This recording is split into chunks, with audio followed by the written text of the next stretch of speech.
This episode is sponsored by Overcast, a better podcast app than whatever you are using right now, unless it's Overcast. Get Overcast for free on the App Store, and we thank them for their support.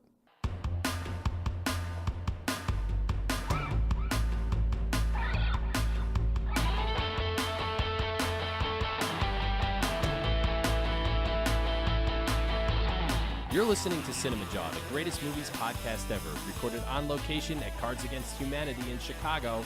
My name is Matt Kay, and with me is... Rye, the movie guy. And sitting alongside us in the fish tank is Filmy and Phil. How's it going, guys?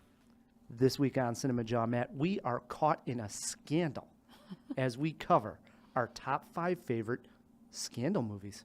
Have you ever actually been in a scandal? Like Never. yourself? No, not that I can recall. No? I'm kind of surprised, actually. Yourself? You? Not really. Nothing that's happened off the show, anyway.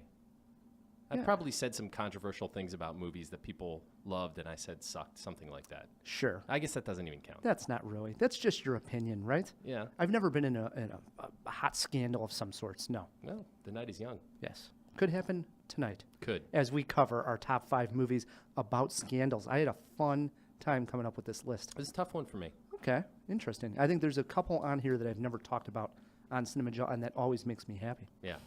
We are doing this, Matt, because we have a great guest who's going to be joining us very shortly. Yes, we do. PhD, CPA, and director of All the Queen's Horses, Kelly Richmond Pope, is joining us tonight. Can't wait to talk to Kelly. Me neither. We had a chance to actually see this movie, All the Queen's Horses, and it is a phenomenal documentary. We'll talk about that. Agreed. Yes. Besides that, we have a whole lot more going on, don't we, Phil? Yes, we sure do. We're also going eye for an eye on Winchester. And we have a review of Hostels. Nice. Can't wait to talk about that one. It's a good one. Yes. And in honor of the movie All the Queen's Horses, I thought this would be a great time for Matt to take Kelly on in Queen movie trivia. Think of famous movie queens.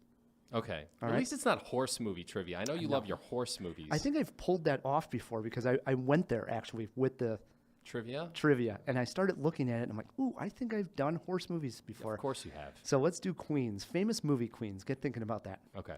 And also, and we're going to discuss the film All the Queen's Horses. It has just a ruthless scoundrel in there. Yeah. Good. Fair to say. The subject in the movie. This is someone, as we'll get to, stole quite a bit of money from a community. And it got me thinking, Matt, there is probably one person that is a scoundrel, just a dirtbag, an a-hole, if you will. Sure. Pardon my French. Yeah. In movies that Scandalous. I think, yes, that I think is just the absolute worst. Yeah, me too. I think we're on the same page here. Probably. Yeah, no doubt. It is Bill Biff Tannen. Lumburgh. No, Biff Bill Tannen. Lumburgh Biff from Tannen. Office Space. Biff Tannen from Back to the No Future. way, it's Bill Lumburgh. Oh, come on. Biff's been in many movies. Bill only needed one. CinemaWAR. Ooh, you are going down, Matt Right? Kay. You always say that. Hey. Let's see. I'm 3 for 3 this year. 2018, the year of Ryan. Yeah, well, you know what? Winning streaks have to end sooner or later. All right. It is a jam-packed jaw, as always, Matt. So without further ado, we bring in our guest. You mentioned that Kelly Pope here is the director of All the Queen's Horses, and I want to just start with the description of the movie. This focuses on Rita Crudwell, who was the comptroller in Dixon, Illinois. This is a town just outside of Chicago, Illinois, who ended up stealing, Matt, $53 million from the community over a course of 20 to 22 years. And luckily, Kelly here has made a documentary documenting this entire scandal. Now, this is a scandal. Kelly Pope, welcome to Cinemajaw. Thank you. Thank you for having me. Start with this movie. Obviously, as a documentarian, there is a lot to pick from, a lot of subjects to go after. How did you come about focusing on Rita Crudwell and the scandal in Dixon, Illinois for this feature?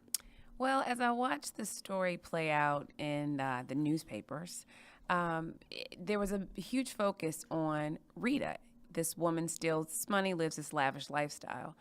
And what I was curious is, why wasn't the focus on how does something like this happen? And so I wanted to know more, and I wanted people to realize that what happened in Dixon can happen anywhere. And I also wanted people to realize what she did, a lot of people would do given the circumstances and the lack of internal controls in Dixon. So I started going to Dixon and interviewing people, and 5.5 years later, here we are. You say a lot of people would do what she did, but I think we should kind of put it into perspective, because what she did was the largest fraud scheme in American history, right? As far as government fraud? Sure, but what I mean by that is, imagine if there was a safe sitting in the middle of the street with just money pouring out of it. How many people do you think would walk by? Maybe walk by a couple of times, but then someone may take some money, and then they may take some more money, and then they may take some more money over time. And that's sort of what Dixon was like. They had no controls, and it was just like an open piggy bank. And a lot of people, when they can, they do. It's almost like speeding. We can rationalize why we speed, why it's okay. No one's looking. There's no police officer around, so we speed. Same thing here. There were very few controls. Rita controlled everything, and she started taking. And a lot of people, I think, may do the same thing. They may think about it. Maybe they won't go forward with it, but they may think about it. Now, I have a question. I mentioned she steals $53 million. It's a lot of money to steal over the course of 20 years. In the movie, you actually go and you interview the mayor and also a coworker of Rita's. Did you believe their story that they had absolutely no clue? Because it almost boggles your mind that people working alongside her for 20 years would not realize that she's stealing money. I did believe their stories, and I would tell you why. So I'm a CPA, and what that means is when you are the person that deals with the money, people are happy you were there, and they leave you alone because you know the money, and you could be very detail-oriented, and they're happy that you're handling it. So no one asks you questions. And so I believe that they felt that they were in good hands with Rita. She controlled everything. She was very organized, worked hard, worked on vacation, and they were happy and felt honored that they had her on their team. So I do believe that they didn't know. And plus, this is a small town. I mean, let's put it into perspective. The councilmen are part-timers, right? Even some of the higher-up people in this town government had second jobs. They were like high school teachers and this and that. So, of course, like this person who's been there the whole time has everybody's trust because she's a mainstay. Absolutely. And, like we teach in my forensic accounting class, trust is not an internal control, but we trust people. And I like to tell people that we all have a Rita in our organization, someone that you unconditionally trust. They tell you something, you believe them. You don't verify it because you trust them. You know them. You grew up with them. You know their parents, their grandparents, their siblings. And when you get that closeness, you feel comfortable with that person. So we have Ritas all over the place. Sure. And I think what makes this story so fascinating, too, and part of the reason why the title is so appropriate, All the Queen's Horses, is that this Rita Crudwell, we come to find out, was actually an owner of this very luxurious horse farm where she breeds these prize champion horses and actually goes into these competitions. She owns like 3 houses, a motorhome. I think seeing the movie probably as a viewer, it seems to us, it did to me, Matt, like the writing was on the wall if someone would have just thought about it for a little while. And I think that's why it's so startling as a viewer to think that this went on for so long. Well, people did think about it, but just take it a step further. Who are they going to tell? So you think that this person seems like they're making a lot of money, but who do you go to? You're going to go to the mayor? You're going to go to the police? I mean, are you going to go to the people that work with Rita? So who can you tell? You're going to go to the state auditor? You're going to call the governor? Like, there's really not anyone to tell. And so it's not as though that people did not have questions, but it's just who's going to listen? And so that's the hard part when you are in these situations and you question your public officials. Like, who are you telling? Plus, it's interesting in the film. There's a lot of like plausible reasons why Rita might be wealthy. Like, she had a rich family member who left her some money, or maybe she sold some of these horses and she's using her hobby to fund itself. So yeah, I mean, I've lived in a small town. I know what it's like. And all of those examples are unverifiable. And right. I mean, if I walked in today for our session, and I had an entourage and fur coats and She doesn't, by jewelry. the way. Jewelry. Just to let the listeners know, she came by herself. But if I did or drove up in a Rolls Royce or a Bentley, you may question, but who are you going to tell? What are you going to think? I could tell you, oh, I have a trust fund, and you're going to believe it, and you're not going to call somebody and try to verify it. I would actually tell Phil to investigate the whole thing. You know? That's what Phil does. He investigates our guests. But you know what I would do? I would give Phil a nice present, and Phil wouldn't investigate, and that's what Rita did. Yeah. That's what she would do. She would give people gifts, and they, just to build the loyalty towards her. And once I give Phil his gift, he's not going to investigate me at all. Easily bought. See, I want to take this just one step back from the story of the picture and get a little bit into your story. Like, so you're a CPA, as you mentioned, and a doctor, right? You got a PhD. So how does that transition into filmmaking? Like, what was it about this story in particular, or about filmmaking, that made you say, I have to tell this story, and this is the way I have to tell it? So two things. One, numbers tell stories. So numbers tell the best stories. And so what I did is just learn how to take a camera, or people go with me with their cameras, and make those numbers tell a story. So that's the first thing. Secondly, I use a lot of video, TV shows, movies in all the accounting classes that I teach. So in my managerial accounting class, we may watch Shark Tank pitches, or we will watch the CNBC show The Profit. And so that's one of the ways that I teach, with showing visual storytelling. So I looked at this case just like I would a research paper. What is the main question that I'm trying to figure out here? And the question is, how does this happen? Who do I need to talk to help build that narrative out? It's the same way we write a research paper. So now I just have some people with some cameras and some sound gear, and now we're doing the same thing that I would do on a piece of paper, but I'm just doing it with some cameras. But you mentioned at the top of the interview that it took 5.5 years. So making a documentary is not easy. You got to be quite committed to getting this story out.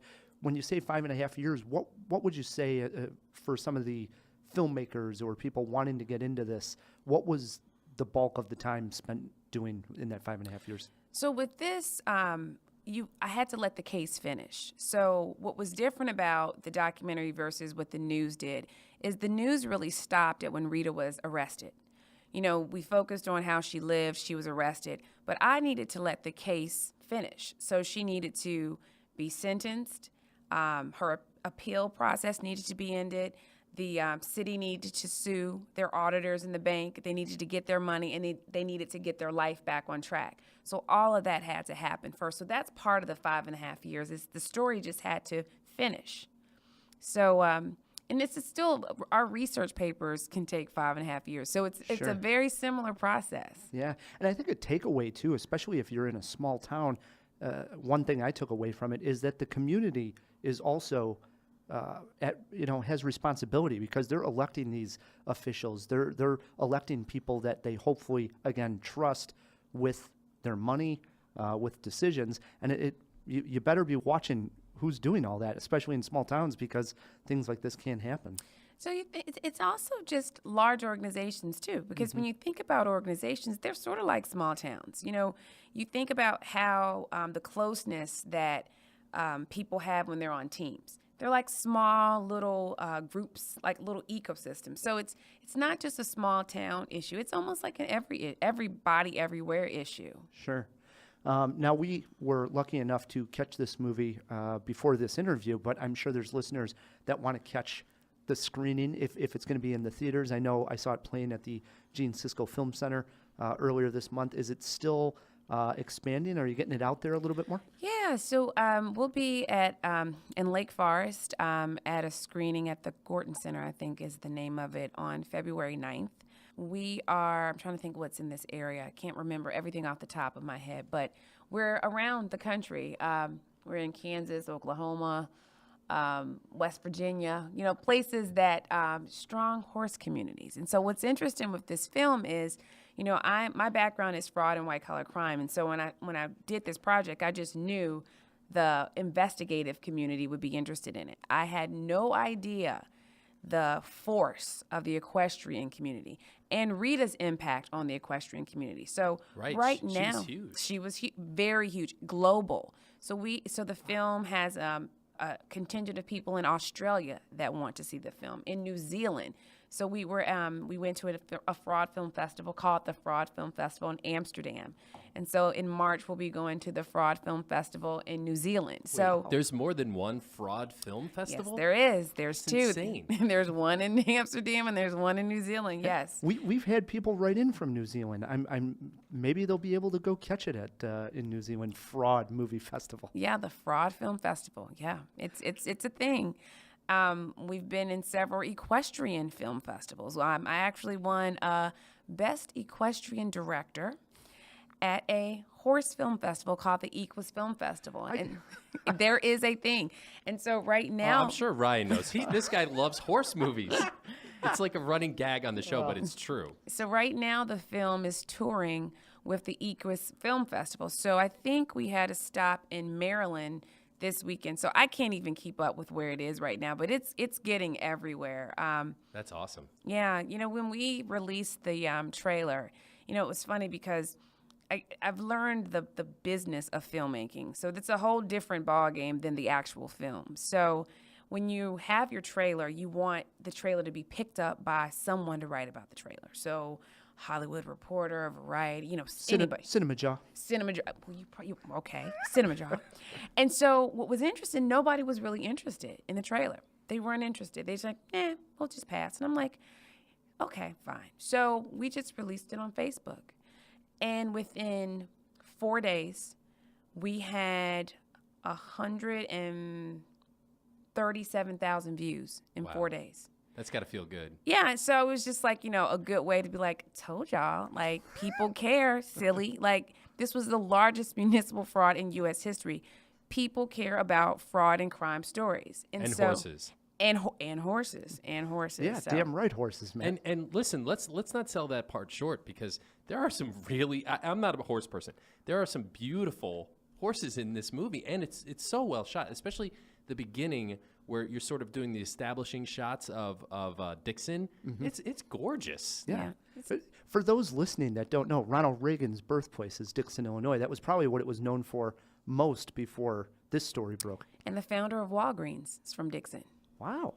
3 things now that I've learned about Dixon. And the biggest municipal fraud in U.S. history. That is awesome. All right. And John Deere. The John Deere is founded in something in Dixon. I think the company was founded there. Wow. Yeah, I know a lot of Dixon facts now. Well, I'm sure after spending so much time there with these interviews. For people around the country and world, for that matter, that want to find out more about all the Queen's horses, where's the best place to find out more online? Online would be our Facebook page, which is just All the Queen's Horses, or our website, which is allthequeenshorsesfilm.com.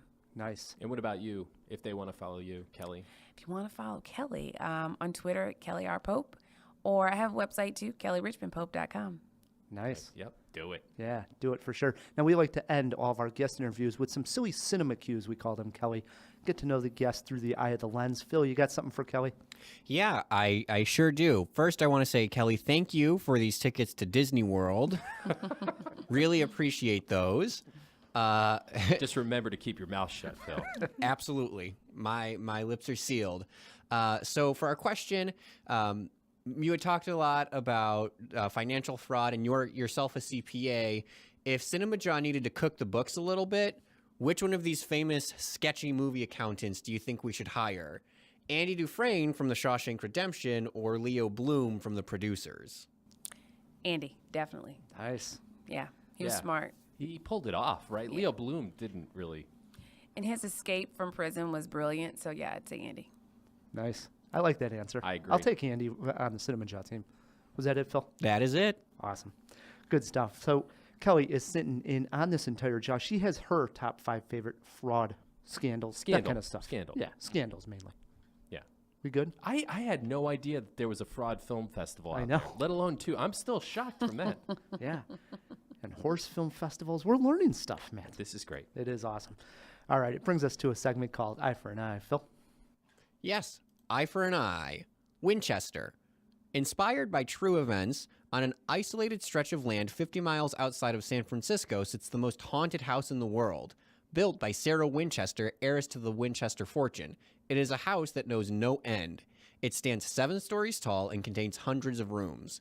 It is said that Sarah is building a prison, an asylum for hundreds of vengeful ghosts, and the most terrifying among them have a score to settle with the Winchesters.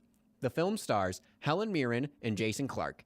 It is directed by Michael and Peter Spierig. The two brothers previously directed Predestination and Daybreakers. Rye, we throw it over to you. I love when it says inspired by true events. Mm-hmm. That never does it justice, especially after coming off watching a documentary, All the Queen's Horses, which is a true event. Inspired by, come on. Is it based on or inspired by? Are I you- don't are like you it. genuinely asking me? Do you know about this Winchester story? Oh, yeah. Because I saw you nodding when Phil was reading this. I've never heard of this Winchester house. Okay. I'm giving this one an ignore. So, you know what? I'm going to agree with a lot of what you said. I like a good horror movie based on true events. You know, like Texas Chainsaw Massacre, a famous example. Great movie, not really based on true events, not even close. I am familiar with the Winchester House story, and it's a fascinating story. In fact, if somebody made a documentary about that, I'm all in. I've listened to like audio documentaries about it. It's fascinating. This, not so much. Ignore. Kelly, interest or ignore on Winchester? I would have to ignore only because I don't want to be scared. I don't want to feel like that. So when I come home from work, I don't want that emotion. I either want to laugh or sleep. And so, An ignore. 3 ignores. Phil, do you know anything about the Winchester? Would you see this movie? I do. I'm closer to Matt's camp because I do know a lot about them. The Winchesters are also like they made the company like the guns, the Winchester they rifle. did? Yeah, Right, that's why she I was feels going to make a haunted joke because about that. Oh, I was going to make a joke like, All of- I thought they made the guns. honest to God, they did. yeah, all of the souls that have met their end from a Winchester gun, and they say that that's why she's haunted by all those Interesting. ghosts. Yeah. Okay. I would have learned that in the movie, I'm sure. Probably, yeah. And even with that rich lore, I love a good ghost movie, but this one looks a little bit too beat. 4 ignores for Winchester. What are you going to do, though? We're in the prep, Yeah, January. yeah. You know? It's when they release all these junk movies. Yeah. Speaking of new movies, though, Matt. Yeah, right. There's a new sheriff in town. Period Western Hostels. Can this modern throwback drag out the duster coats, or will it reach for the sky? Ryan and I got on horseback to find out. I've killed savages, because that's my job. You have no idea what war does to a man. I hate him. I got a war bag of reasons to hate him. This will be done, and it will be done by you. Parade's over. Put him in chains. That intro will be the most levity you could possibly get during a review of this film. It is almost pitch black, grim, stoic, and largely unforgiving to its characters. Set in the Wild West of 1892, Hostel sees Christian Bale play Joe Blocker, a legendary army captain who's haunted by the barbarism that he's witnessed and that he himself has perpetrated. He's tasked by order of the president to accompany a dying Cheyenne war chief from his post in New Mexico across the plains to the Cheyenne home in Montana. He's reluctant to carry out this order, to say the least, but orders are orders and his pension is on the line. Along the way, Blocker and his men and their charge encounter Mrs. Quaid, played with grace by Rosamund Pike, who is the sole survivor of a brutal attack on her ranch in which her entire family are killed by Comanches. The travelers must now band together to survive a punishing landscape that's crawling with hostile Comanches and vicious outliers. What's interesting about Hostels is that the narrative is episodic, with 3 main story arcs that each take its characters closer together while others meet the end of their journey. There are too many supporting characters to get into, but each and every one is given something to do, and their presence on screen has gravity and meaning. Not a single beat is wasted. I found the underlying theme of death to be at times oppressive. In all honesty, I almost turned the movie off after the opening scene for its shocking violence, but I'm glad I stuck through it. Death, a journey, a quest for redemption, or just some sort of meaning. Writer-director Scott Cooper, who also gave us Black Mass and won The Dude his Oscar for Crazy Heart, delivers one of the best endings to a movie as I could hope for. and it's an ending that perfectly wraps up this pitch black journey. If you like stoic and dark films, particularly Westerns, this is a solid entry. There's nothing tremendously new here. The dusty plains are familiar, but the brutal truthfulness is refreshing, if at times a little weighty. Go see it. Yeah, Matt, you touched on it. Man, oh man, the opening scene in this film grabs a hold of you and shakes you. It is gruesome at points, and it sets the stage quickly on how the Westerners felt about the Native Americans and vice versa. I mean, I haven't seen a scene like that in quite a time that really shook me. I seriously really almost turned it off. It like you were saying, Kelly, before about, when I get home, I just want to laugh. Same, largely. I like a good horror movie, but this is just, oof.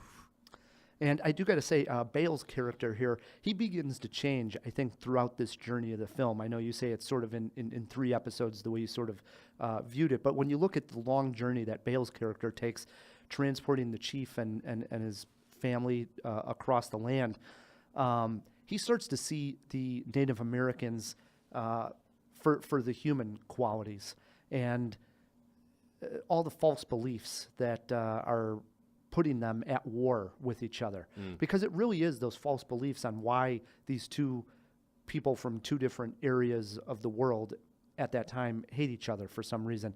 It's beautifully shot, the movie. See it on the biggest screen you can. I know we watched it at home, lucky enough having screeners, but it's another one of those that I wish I did see on the big screen because the landscapes here are sprawling and epic. There's not a lot of action, but the action that is in there is gruesome and hardcore action for a Western. Well, I wouldn't say gruesome. There's not like a lot of gore or anything, but it's brutal. Like you feel the weight of the loss of any one of these characters. Yes. Because they're so human. Yeah, and the performances here, you mentioned Rosamund Pike, absolutely excellent. Yeah. Same with Christian Bale. Actually, one of my favorite Christian Bale performances in a long time. Really? You liked it that much? I did. Yeah, and I do think it's a refreshing take. You were saying it's not going to blow some doors open. No. It is a Western. We have seen a lot of these themes before in previous films, but the idea, I think, of both the Native Americans and the Westerners both sort of seeing each other in a different light during this journey is, I don't know, it was well done. Dances with Wolves. It is, but in this movie, it's, I think, a little bit more heartfelt, a little bit more realistic and not played Realistic. so Hollywood-ized Sure. like Dances with Wolves. Agree there. Yeah. How about a favorite scene? Did you have a scene that you really liked? Yeah, and I can't spoil any by describing it too much, but I'll just say the ending. There's a scene near a train. Yes. In fact, I actually wrote down, and it's in slow motion. And again, I don't want to spoil anything either. And you are right. What a way to end the movie. And I had my notes in here because let's just say that Rosamund Pike and Christian Bale do spark up somewhat of a relationship, but they never kiss in the movie. There's something very refreshing about their relationship on screen, the way they handled the whole thing. Agreed. Yeah, but that wasn't my favorite. I did write that down as a note. Mine would be when they see Rosamund Pike for the very first time. Her family has been killed, and she still has her dead daughters with her. And what a terrible scene. She's almost hallucinating. And they walk up Right. to her, and she's saying, "Shh, they're sleeping. My Yeah. daughters Oh. are sleeping."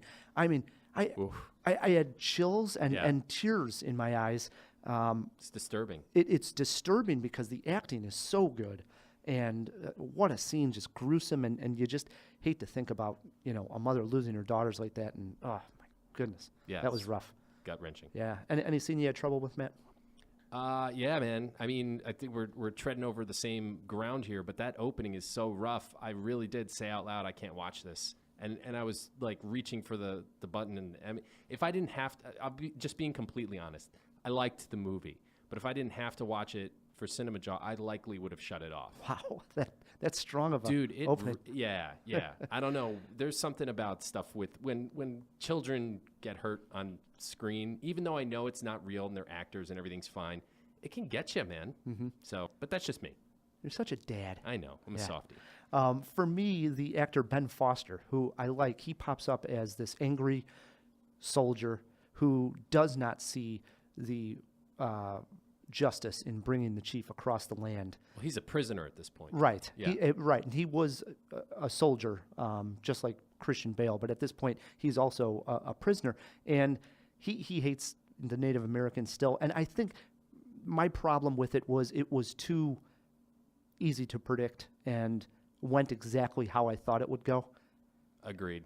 For a movie that I think going up until that scene didn't play it so predictable. You didn't know exactly what was going to happen. For instance, them running into Rosamund Pike and the way this whole thing opened up, I really enjoyed. And then we get to this point where Ben Foster's character and his moment is like so predictable. Well, I liked his character, and I liked what it did for the movie as far as move the characters along their arc and stuff. But first of all, why would he still be in his uniform? I mean, when somebody is a prisoner and they're court-martialed, they specifically remove the uniform so you don't relate to them as a fellow anymore. And not to mention, if he did escape, he would have the uniform on of a soldier. Right, so. that just wouldn't happen. Right. That's one. I agree. They made a bit of a mistake there. Yeah. As far as influences, God, what is that Leo Western that came out a year or two ago? That one and Unforgiven. It was a great Western. Just, you know what I'm talking about? Leo DiCaprio, like. The Revenant. Thank you. The Revenant and Unforgiven. Yeah, if you like, and Eastwood in general. yeah. I mean, you're right. The Revenant is much more of a winter, but you're right. It is sprawling that way. I went with Dances with Wolves in that area, and then also Meek's Cutoff. This was a smaller movie. I remember talking about it, but I still haven't caught up. And with it's about traveling across this barren land and just how difficult traveling was. And you sort of see that in this movie as well. How about, did you learn anything, Matt? Yeah, that I missed Christian Bale. Where's he been? This is seriously, I mean, since pre-Batman Christian Bale, awesome. Nice. I learned that I can like Westerns because I think I've said on the show before, I have a difficult time with Westerns. It's not a genre I seek out. So this one, I saw it and it was well done. And I think it does matter when you watch this movie as well. Watch it early in the day. It's a slow burn. Definitely. So how many Jaws, Matt? I give this one 3 Jaws. 3 Jaws for me as well. So pretty strong. It's a watch it, but it's not, like you said, going to blow any doors off. Yes. If you see Hostiles, and agree. Hostiles. I say This Hostiles. isn't Eli Roth's Hostels. No. It's not the sequel to that one. Yeah, if you agree, disagree, shoot us a tweet at Cinemajaw. We will retweet it and get the discussion going. There were no major scandals in Hostiles. Right.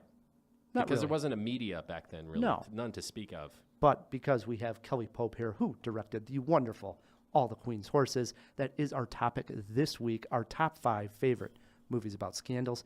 We always like to let the guest get started with your number 5.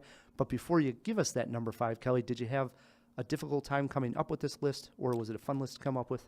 Absolutely not. Not difficult at all. That's good. So what do you got sitting at number 5? My number 5 is The Big Short. One I didn't think about, but yes. That is a good one. It's a very good one. It was clever. You learned a lot. It wasn't a documentary, but you learned a lot, and I loved how they interspersed the stars. So, yeah, that's my number 5. Yeah, and that's a scandal, the housing scandal that is probably can be difficult to summarize and explain in a 2-hour movie and keep it entertaining. But The Big Short somehow pulled it off. Yeah, and it's not just a housing scandal. It's really the story behind how the bottom fell out of the U.S. economy due to, like, basically, what was it, securities fraud? No. You can probably explain it better than I can. More the Mortgage fraud. Yeah. Yeah. So, and one of the great things about it is it doesn't insult the viewer's intelligence by, like, dumbing it down. It's some pretty cerebral stuff. Mm-hmm. All right, that brings it around to my number 5, and this is where I put The Insider. Old school. You know what I did today? I actually, through doing the research, you go down various little rabbit holes, and I was considering The Insider for this list, and I watched the 60 Minutes interview where, I forget the guy's name. Can we throw it in the jaw box? The guy Russell Crowe plays. Sure. Throw it in the actual jaw character. box. Yeah. But he wasn't even showing his face on 60 Minutes. They had to disguise his voice. And it's weird to think about today. Everybody knows how terrible cigarettes are. But back then, that was a juggernaut. You could not go up against them. They sued NBC for billions because they ran a story about how cigarettes are bad for you. Billions. Silly, right? Right. It's Yeah. crazy. Nice one. Swings it over to my number 5, and I mentioned at the top of the show I had a few on this list that I've never talked about on Cinemajaw, and this is one of them.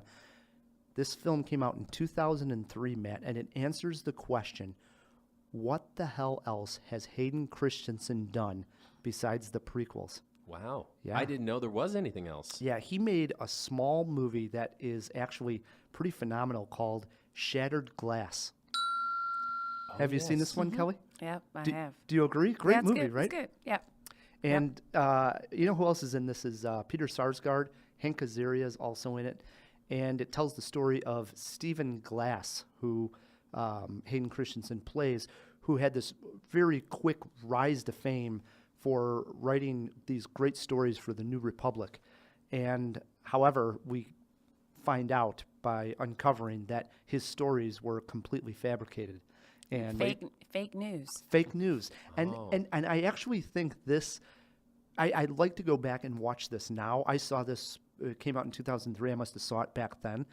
And I was entertained by it now, but I think how relevant it is now because he was literally making these news stories up. And everybody's like, wow, this is fantastic. But when they went and turned around and tried to find any type of source, there was nothing. And people started to realize that this was just completely BS. And I think the movie was good at making you understand the stress that he was under as they started investigating him. So, yeah, it was good. That was definitely the best part, right? Is Hayden Christensen actually can act at that point. He was having this like mental breakdown from the pressure, and yeah, it's very enjoyable. Wow. Who would have guessed he could act? Yeah, Shattered Glass. Look for it if you have not seen it. That's my number 5. We're into our 4s, Kelly. My number 4 is Enron, Smartest Guys in the Room. Documentary.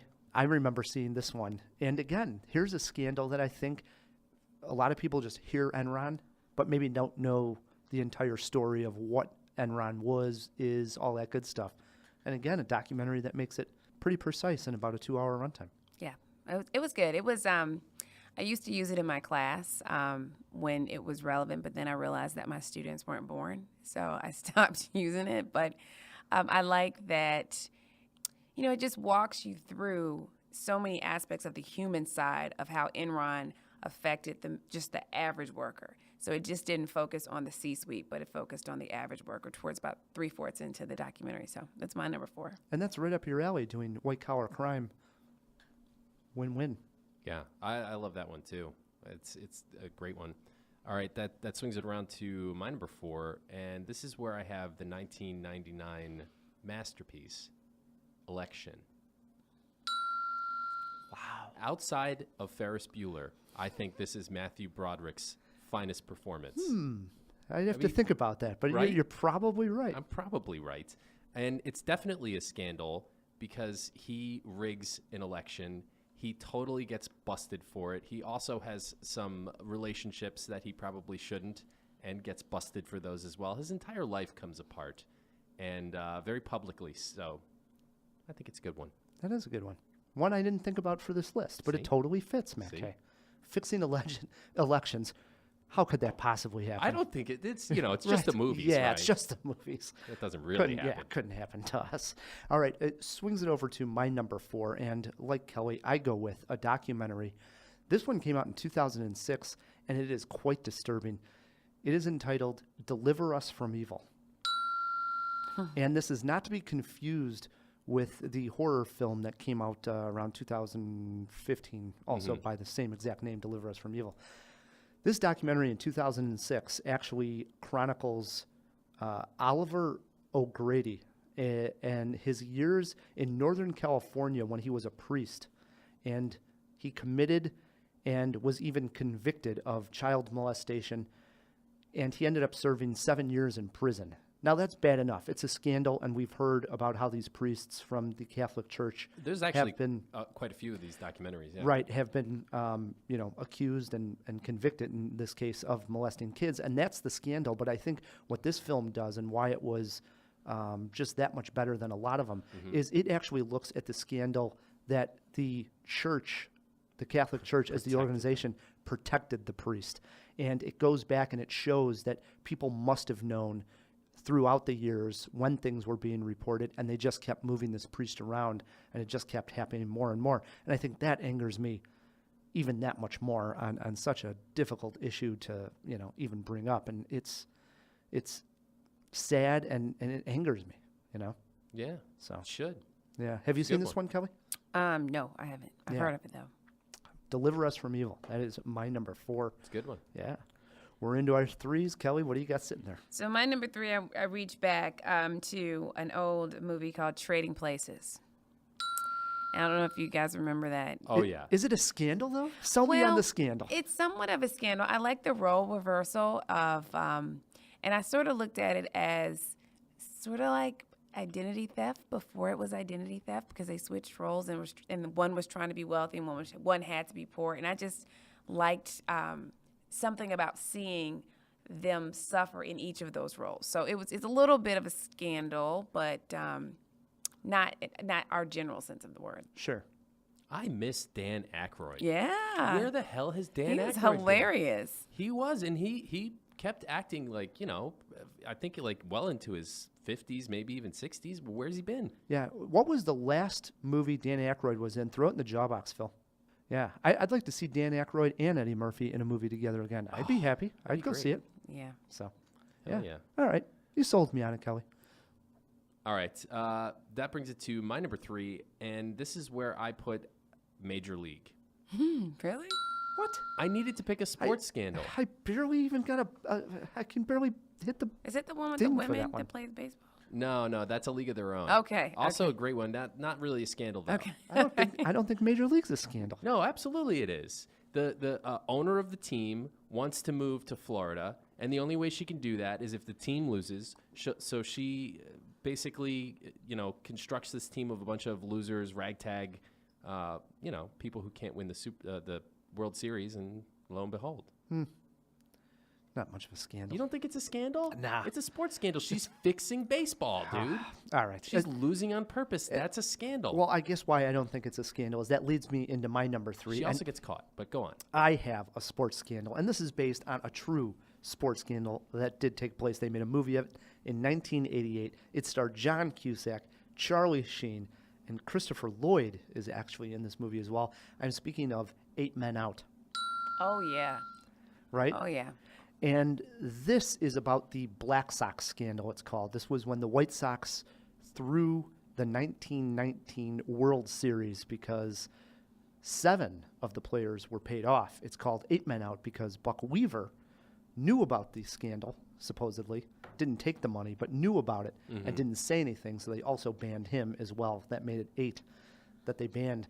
And obviously, it's the Chicago White Sox. It's my favorite team. I'm a Sox fan. So it's just always been, I think, growing up, sort of baseball lore. It's something that you know. And now Sure. so much time has gone by, you almost romanticize a little bit about this time, the Black Sox scandal. You hear so much about it. Shoeless Joe. Shoeless Joe was banned from baseball.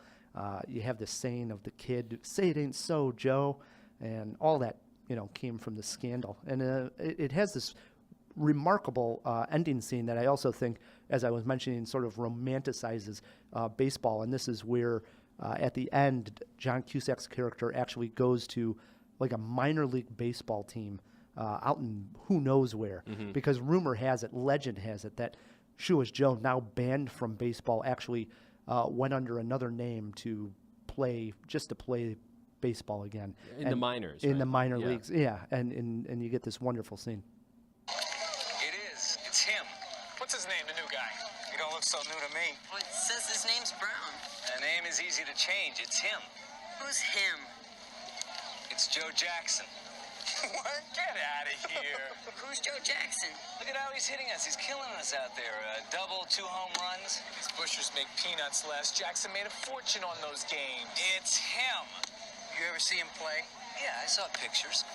Pictures. I saw him play. Yeah? What do you think? He was the best. Run, hit, throw. He was the best. He was the best, Matt. He was. If John Cusack says it, you know it's true. He was the best. But yeah, I do love that moment where it doesn't it. You know, I love the idea too that these fans, these kids, you didn't have television, right? I love that moment where he says there, "Did you ever see him play?" I saw pictures because that's what it was like. You know, Yeah. it was like these guys were almost legends. There were myths about these guys, and I don't know. I love the 8 Men Out. Yeah, it's a good movie, man. Yeah. Well done. There you go. That was my number 3. We're into our 2s, Kelly. What do you got sitting there? My number 2 is Catch Me If You Can. Good one. Yeah. Yeah, I used to use that in my class all the time, and although it's an oldie, but it is definitely a goodie. Just to see how he duped so many people. Is it that old? It's not that old. Yeah, Is it's it? old. It's old. Throw it in the jaw box. What year did Catch Me If You Can came out, Phil? He looks these up. He'll tell us at the break. Yeah, But go on. but it's so unbelievable that when you find out that it actually happened, and when you go to YouTube and you see Frank speak, and you can see that he still has that same skill and he keeps up with still all the latest scams. I just love that movie.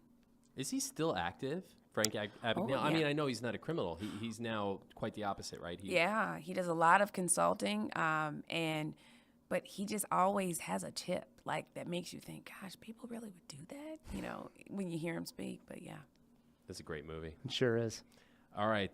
This is where, at number 2, I put in the wonderful documentary Wiener. Oh. Yeah.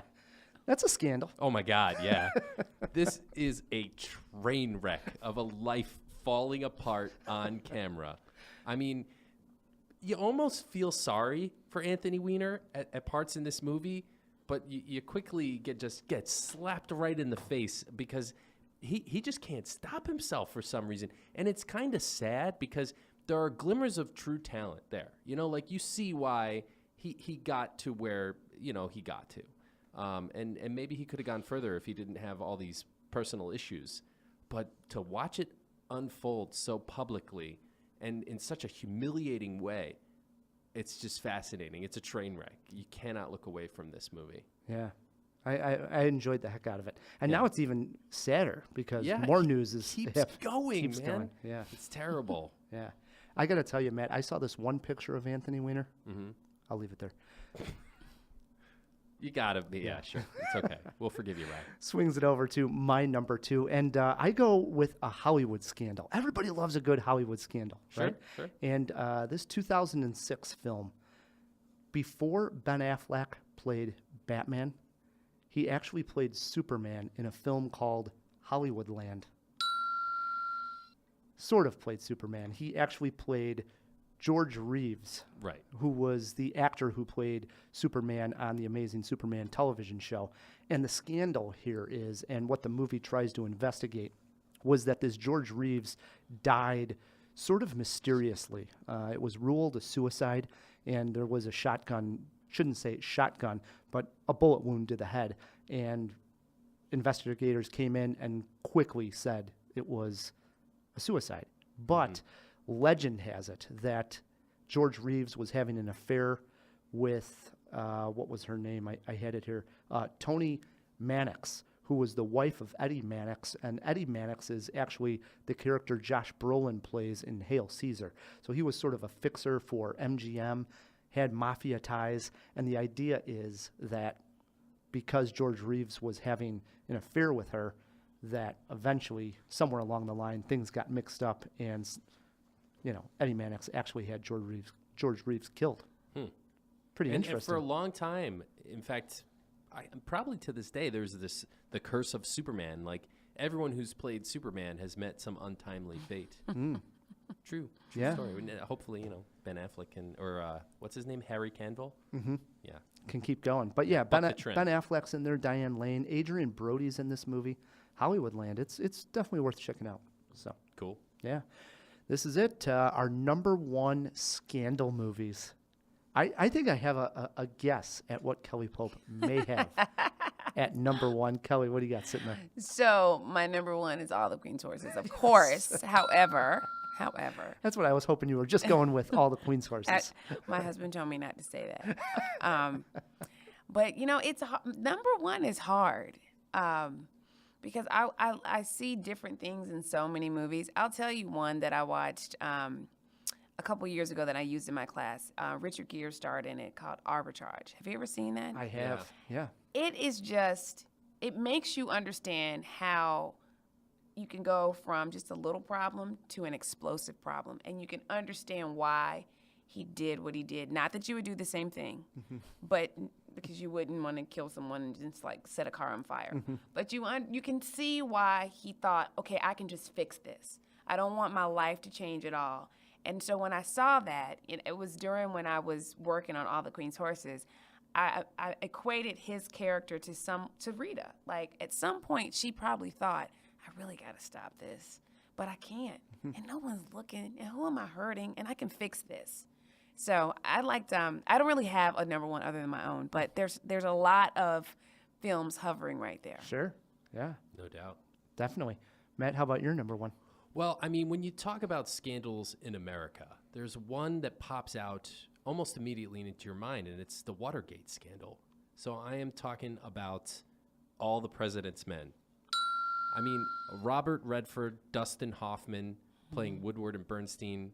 It's a great movie, and it's a very famous scandal. Oh, probably the most famous scandal. I agree. Right. They're still making movies about it. They just had one this year, or in 2017, The Post. So, no doubt. Yep. Nice pick. My number one, also sort of a very famous scandal that took place here in America. This was a scandal that had to do with a game show. And Okay. they ended up making a movie. Actually, Robert Redford directed my number one. What are the odds? Starred in your number one. I'm speaking of 1994's Quiz Show. And Ralph Fiennes, John Turturro is in here. And this was about the game 21, which was a quiz show back in the 1950s in which they realized how popular this one contestant was, and the idea that they could fix it and this contestant could keep on winning actually drew more viewers. And what I loved, I went back and I watched this movie not too long ago, a few years back, and the theme here that what's real doesn't matter because all the networks really care about are these ratings, right? They don't mind that they were fixing it and actually doing something extremely corrupt and selling this as truth because they're getting the numbers. They're getting they people don't care. viewing. They're getting paid. Yeah, and they're making more money because of the advertising, because of more viewers. And it's sad, but it's so relevant, I think, to our times right now that I think Quiz Show, you think they're just fixing a game show, but it's so much more. Well, yeah, and they made a whole bunch of like regulations and rules because of what happened on that show. So Yeah, that was my number one. Any honorable mentions before we go to break? I have one. It's The People versus Larry Flint. Scandal. I don't think there's one particular scandal. His entire life was scandalous. A couple other ones. The Informant with Matt Damon. Yeah, good one. I interviewed Mark Whitaker a couple years ago. Really? I did. How's he doing? He seemed fine at the time. Yeah. I mean, is he? What's his situation? Is he? He was a chief operating officer of a biotech company, so gainfully employed. Okay. But doesn't come across like the character Matt Damon played. Yeah. He seems very, very normal. Okay. Yeah, because Matt Damon was quite eccentric. Yeah, no, he doesn't come across that way at all. Another one for me was Philomena. Do you remember this movie with Judi Dench? Yeah. Where you come to find out that they were, and these adopted kids were being, I think it's almost like sold to certain couples coming over from America to adopt these kids. I remember the film, yeah. Yeah, and she's actually looking for her real parents. Mom, Judi Dench was also in Notes on a Scandal, wasn't she? Yes, which is a great movie, her and Cate Blanchett, where Cate Blanchett is having an affair with a student. Yeah. Love that movie. And then Charlie Wilson's War with Tom Hanks, sort of the whole scandal on how the Taliban, in a way, got started through our own arms dealings with them. So, yeah. There's a lot of them out there. Sure. So, Tons. Yeah. People like scandals. They do. Yeah. They make good stories. Yes. If we missed your favorite scandal in movies and you have Twitter pulled up, shoot us a tweet at CinemaJaw or write us an email, feedback@cinemajaw.com. What we're going to do is take a quick break, and when we come back, a CinemaWAR looking at just a real scoundrel of a CinemaWAR. Yeah? Yeah, that was good. Plus, Queen movie trivia. We'll be right back on CinemaJaw. Let's all go to the lobby. Let's all go to the lobby. Hi, I'm Matt Kay with a CinemaJaw movie fact. In the movie Election, there is a newspaper article in the film, and if you pause the movie to read the newspaper article, this is what you will read. If you've paused the film in order to read this entire article, your time would be better spent renting Citizen Ruth from your local video store. Do you know how hard it is to write these fake news stories for newspaper movie props? I've got better things to do. And that is your CinemaJaw movie fact. Hey, Jawheads, Ryan the Movie Guy. And Matt Kay. And we have been talking about the CinemaJaw survey we have going on. Yeah, we want to get to know you guys a little better. It helps us make the show even better. Yes, that's what we're trying to do. We want to hear from you what you like, dislike about the show, and that way we can improve things. Yeah, fine-tune it, Rye. Where can they find the survey? Where can they fill it out, Matt Kay? Okay, so you go to cinemajaw.com, and it goes /WordPress and then /survey. So altogether, it's cinemajaw.com/WordPress/survey. You get the Google form, fill it out, takes about 3 minutes maybe, and we get a lot of really helpful information. And we thank you guys for please doing that. Candy, so let's all go to the lobby to get ourselves a treat. Let's all go to the lobby to get ourselves a treat. And we are back on CinemaJaw, hanging out with Kelly Pope, who has directed all the Queen's Horses. And you mentioned that you teach right here in Chicago, DePaul. That's right. How long? I've been there since 2006. Nice. And what are you teaching? I teach a graduate forensic accounting class. I teach an undergraduate managerial accounting class, and I teach an MBA ethics and leadership class. Okay, so those are all interesting, but I wanted to ask about the forensics. So, like, I mean, that is the investigative side of accounting, correct? Yes. That's so cool. I mean, obviously, that's part of the reason you're interested in the Dixon story. Yeah, and what's happened is since the film has been out, I've been getting contacted by other municipalities that think they have fraud. So seriously, my students right now, we just started a project where we are looking at a city here in the area, a township in the area, I probably shouldn't say who, but we are looking at a bunch of financial statements and documents because they are curious and have some questions about how their elected officials are spending their dollars. So we are doing our own mini investigation. It started last night. Oh, wow. Yep. As a result of All the Queen's Horses, someone came to see All the Queen's Horses and took their notes back to a city council meeting and started asking questions. And so, yeah, we're looking into it. I also got a mayor from a town in Georgia who thinks that there's some shady things going on with their finances, reached out to me and said, do you think you could just come down here and show the film and do a little training just to sort of put some fire under people's butts? And so we'll see if that happens. But it's interesting the response that people around the country have had because of the film, but it's making them reflect and ask questions. So I like that. What if the listeners, because like I said, they're listening around the country, if they think we may have some fraud, can they contact you? I mean, is there a hotline now? Is there a Kelly Pope hotline? There's not a hotline. But you can contact me. You can send me an email, kpope2@depaul.edu. Send me an email. Or on Twitter as well, right? I'm on Twitter at Kelly R. Pope. So. And again, for the listeners that want to find out more about All the Queen's Horses, the best place to do so for the film? Facebook page is just All the Queen's Horses, and our website, allthequeenshorsesfilm.com. Nice. Yeah. Do it, Jawheads. Yeah, check this one out. Yes, for sure. Matt, before we get to CinemaWAR, before we get to trivia, we threw a few items into the jaw box, and I know Phil, scandalous as he is, wants to get out and talk a little. Phil, let's open up that jaw box. What's your pleasure, Mr. Cotton? The box. What's in the box? Hey guys, thank you so much for letting me out. So we got a couple of questions in here. Let's just start them off with the first one. What was the name of the guy in The Insider? And that's Jeffrey Wigand. Yeah. Okay. Yeah. Then what was the last Dan Aykroyd movie? And so technically the last Dan Aykroyd movie was the Ghostbusters reboot in 2016. Okay. All right. We're not counting that one. Yeah, that was only a little cameo. And then before that, he was in the Adam Sandler masterpiece Pixels. Jeez. See what I mean? Where's he been? Maybe he'll be on Dancing with the Stars next. Oh. Don't say that. What was the last good movie he was in, Phil? In your opinion. In your expert opinion. I don't know. I don't have my my Dan Aykroyd chronology.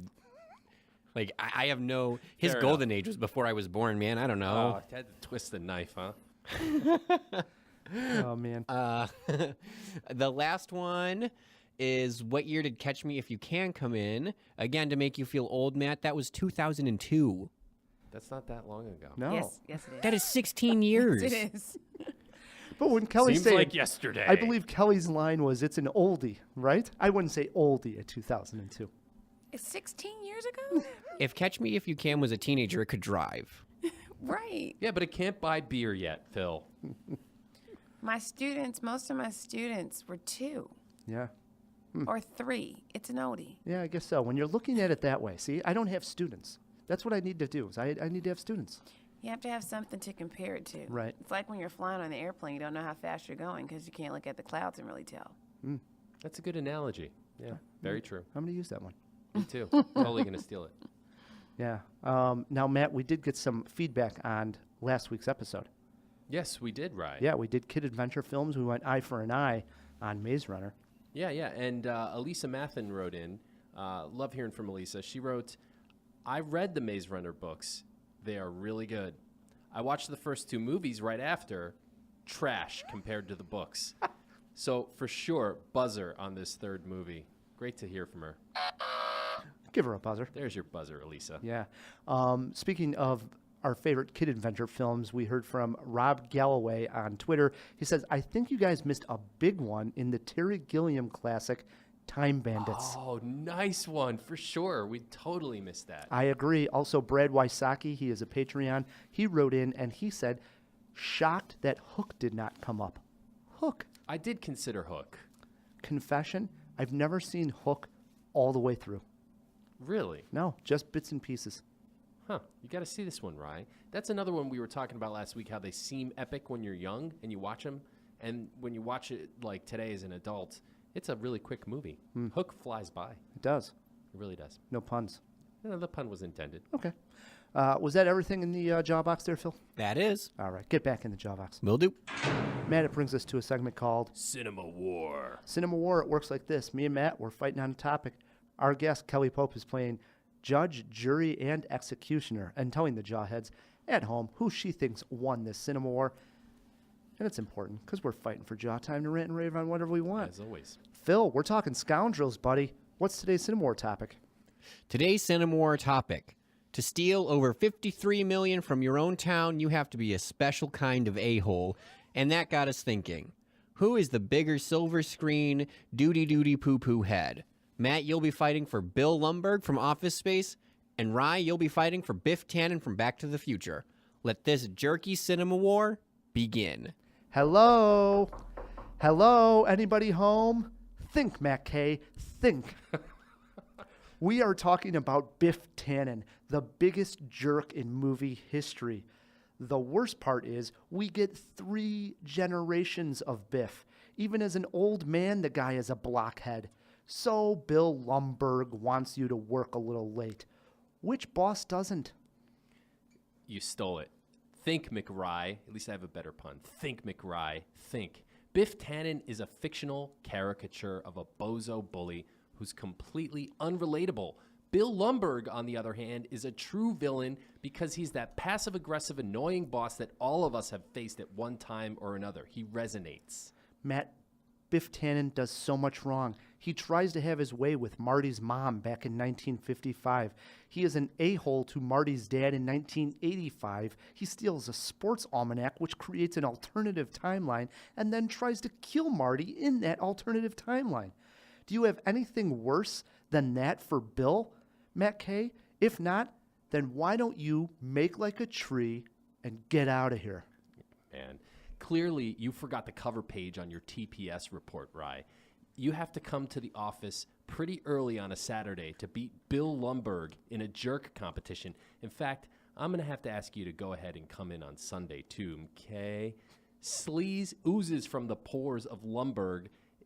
Biff just smells like manure. No way, Matt. Everyone thinks their boss is a dodo head. Lumburgh was playing the part perfectly, I give you that. But Biff, meanwhile, is a bully in school, at work, and as a retiree. Plus, he spawns kids that are jerks just like him, as we come to find out when Marty travels way into the future, the year 2015. All right. Bill Lumburgh's bullying is much worse and much more insidious than Biff's because he's learned how to fit that high school bully character into the construct of adult life in the cubicle jungle. Biff's just not smart enough to pull something like that off. Biff actually tries to kill Marty several times, Matt. He tries running him over on his skateboard and later on his hoverboard. Because of Biff intervening with George and Laureen, Marty is almost never born. I just can't have that. A world where Marty McFly never existed? Great Scott, that would be a major crime. You know what's worse than being killed? When Bill Lumburgh kills your spirit.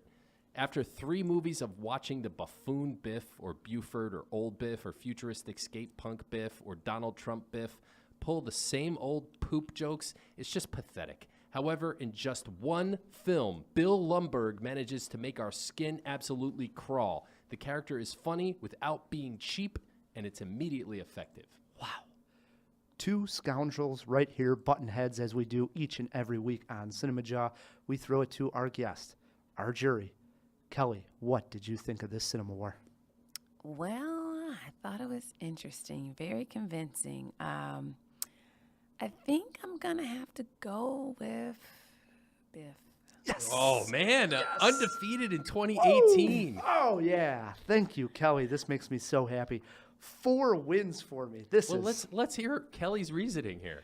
I remember watching, first of all, I loved all the Back to the Futures. I loved them all. Absolutely. But I was always just annoyed by Biff. Just deeply annoyed. I took it personally. So yeah, Biff's a jerk. Yeah. So and everything you said was accurate. The older Biff, the Biffits, the kids, like they were all just terrible, terrible people. Mm-hmm. So yeah, Biff. Sorry. No, it's okay. He actually had some really good lines from the movie laced in there, so I give this one to you, right? Thanks, Matt. That earned you 20 seconds to rant and rave. 4 wins in a row really tastes great here, Matt, on my side of the table. Don't gloat. Just go to your rants. 4 wins in a row. Yeah, I think I've had 10 in a row. 4 wins in a row, undefeated in 2018. I will say this. It's interesting. We go to the movies all the time. We see a lot of films. We review them all here on Cinemajaw. And then we hit this January lull, I like to call it. And it's actually a welcome to me. I probably saw somewhere close to 40 movies in between November and December. And now I haven't been to the theater yet in 2018. Same. And it's actually pretty nice. But at the same point, I noticed myself today getting the itch again. Yeah. Everybody needs a break. Yeah. I get a break, and all of a sudden I'm like, my God, I haven't been in the movies in a while. Like, I start to lose my mind. Like, I realize I got the itch back. I'm ready for you, 2018. So I'm excited. All right. That was a good use of your time. All right. Thanks, Matt. You're welcome. 4 wins in a row. Woo. He's not going to let this go, Kelly. I hope you're proud of yourself because next week I got to sit with this guy and he's going to be gloating. Yeah, as I go for 5 in a row. I won 10 in a row once. Did I gloat? No. Oh, did you gloat? I think I just made a little montage of each time I won. It was terrible. It was great. I'm getting there, Matt. All right. because of all the Queen's horses, I decided this is a good time to play Queen movie trivia. Think of famous Queens, actresses who've played Queens, so on and so forth in the movies. Kelly, you're our guest. You get to choose if you want to go first or let Matt go first. I'll try going first. Okay. There are steals, and if you get hung up on a question, fill me in. Phil has clues to all those questions. Hopefully they start out easy. I try to make them easy. Question 1 over to you, Kelly. Queen movie trivia. This Hollywood legend played Cleopatra in 1963. I know this. She will get this one. I can't remember. This question was tailored to her. Can I have a clue? That was a subtle clue. Yeah, subtle clue. This question was tailored to you. Taylor, Elizabeth Taylor. Saw it on the edge. I can see her in my know. mind. That's why my eyes are closed. I can see her. Okay. It is 1-0, Kelly. Question 2 over to Matt K. Matt, Helena Bonham Carter played the Red Queen in this 2010 film that also starred Johnny Depp. Name it. Do I have to get it exactly right? Yeah, I think you do on this one. Now that I look at the answer, yeah, you do. I think it was just titled Alice in Wonderland. Pretty simple. I think you should get it right. Yeah, it's Alice in Well, Wonderland. it could be Alice Through the Looking Glass. That was the whatever. All right. It's 1-1. Question 3, back over to Kelly. Kirsten Dunst played a queen in a film directed by Sofia Coppola. She came out in 2006. Name it.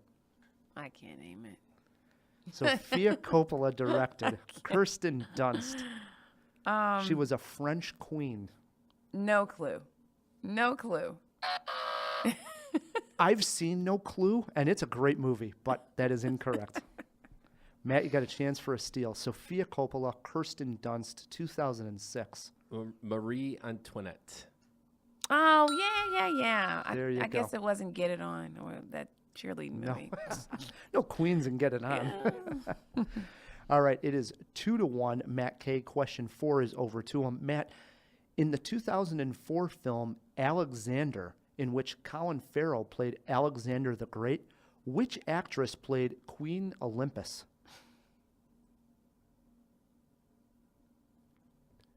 I have no freaking idea, man.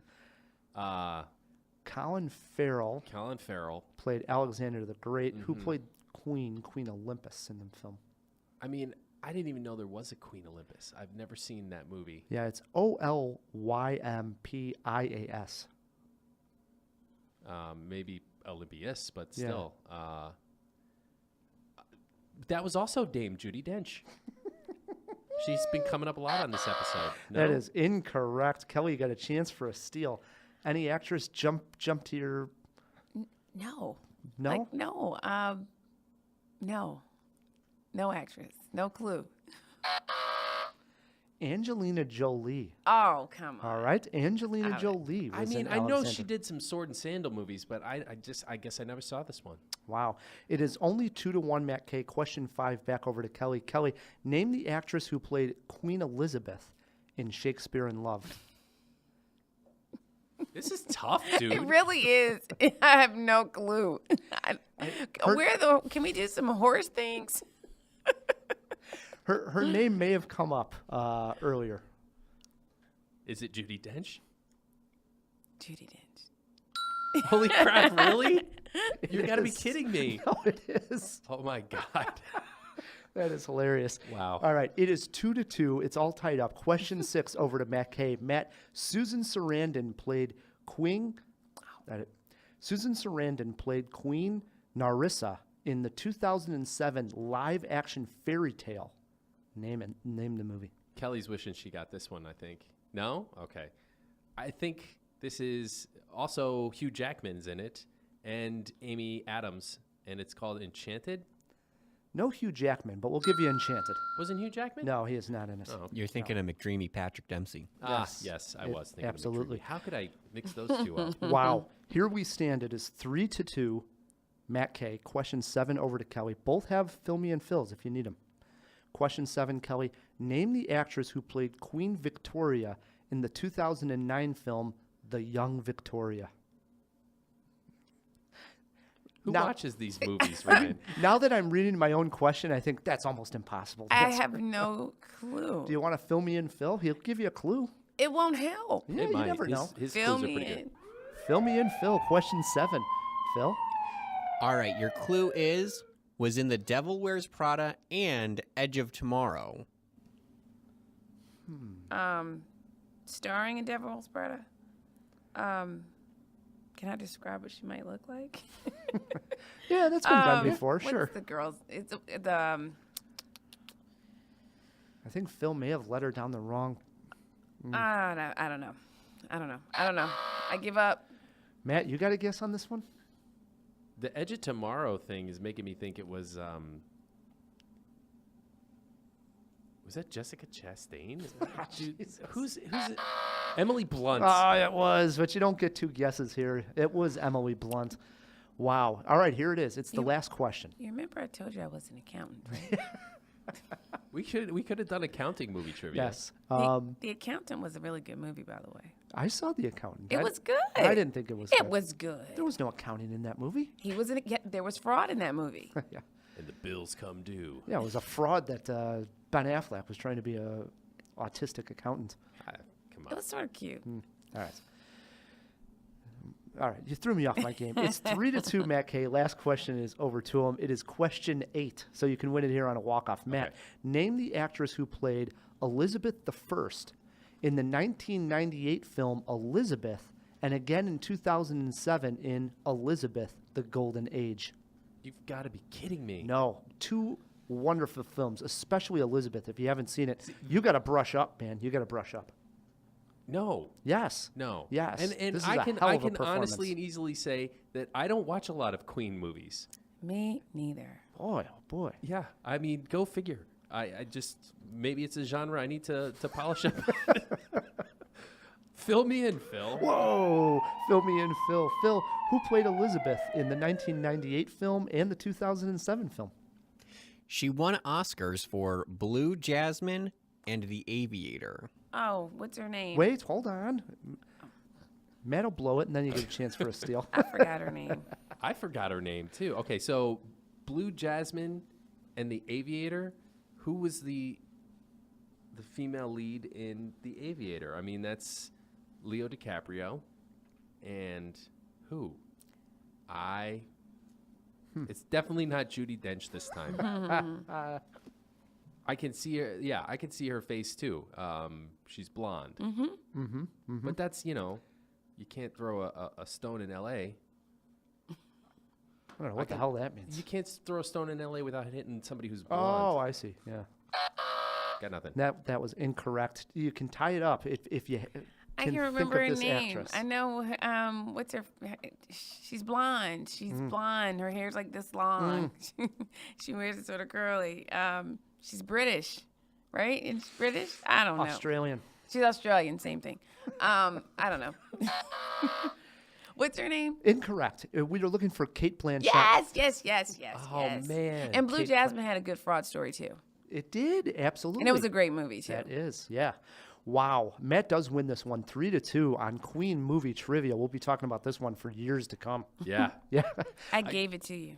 Thank you, Kelly. If it came down to a tie, a jawbreaker, we call it. This question would have been over to Matt. Okay. Matt, better movie queen, Queen Amidala or Elsa, the Snow Queen from Frozen? Elsa. Really? Queen Amidala, yeah. I don't think so. No. Prequels? The, Come on. the real jawbreaker was this. How appropriate. Age of Judi Dench, closest to. Matt, you got a guess? That is uncanny, dude. It's uncanny. How old is Okay, Judi Dench? so Here he goes again. yeah. Well, she was an attractive young lady when I was. Listen, in Skyfall, which is already like 4 or 5 years old, she was probably pushing 80. So I'm going to go ahead and guess 80 years old. I don't know where that math came from. Do you hear what you just I said? said 4 or 5 years ago she was pushing 80, so Oh, now I'm okay. saying she's 80. Okay, you got lock him in at 80. What you got to guess, Kelly? 83.5. Take away the 0.5. We give that one to Kelly. 83. Wow. Yeah, well done. Yeah. That is awesome. It's the accounting. And she's still going strong, you know? She's still acting like, She's got talent. yeah. Keep Clearly. on going. Keep on going, Dame Judi Dench. Yeah. Go find Dan Aykroyd, please, and bring him out of his funk. Brings us to the end of a great Jaw. And first and foremost, we got to thank our guest, Kelly Pope. It was great getting a chance to meet you and talk to you. And best of luck with all the Queen's horses. Thank you for having me. We also got to thank our sponsors. Yeah, thanks to Overcast and the Chicago Podcast Co-op, who helps us get cool sponsors like Overcast. Yes, and we got to thank our engineer and the guy who fills us in on just about everything we do, Fill Me in, Phil. Not a problem, guys. Thank you so much. Until next week, I'm Rad the Movie Guy. I'm Matt Kay, and keep on jawing about the movies.